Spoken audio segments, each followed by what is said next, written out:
Pakistan, if it continues to harbor terrorists and operate against India, then they have to decide whether they want to be part of the geography.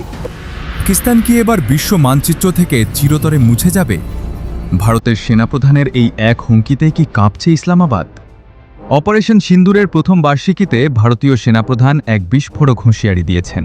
তিনি সাফ বলেছেন, পাকিস্তান ভবিষ্যতে ভূগোলে থাকবে নাকি শুধু ইতিহাসের পাতায় নাম হয়ে থাকবে তা এখন দেখার বিষয়।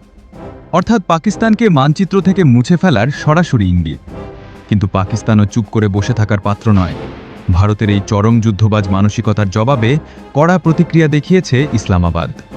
পাকিস্তান সেনাবাহিনী স্পষ্ট জানিয়ে দিয়েছে, বিন্দুমাত্র আগ্রাসন দেখালে তার পরিণাম হবে ভয়াবহ। নিজেদের সার্বভৌমত্ব রক্ষায় পরমাণু শক্তিধর পাকিস্তান সম্পূর্ণ প্রস্তুত। দুই দেশের এই চরম বাকযুদ্ধ কেবল সাধারণ কোনো হুমকি নয়।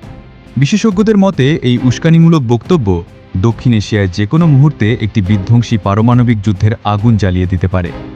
ভারতের এই হুঁশিয়ারি কি কেবলই রাজনৈতিক চাল, নাকি সত্যিই বড় কোনো যুদ্ধের পূর্বাভাস? আপনার কি মনে হয়?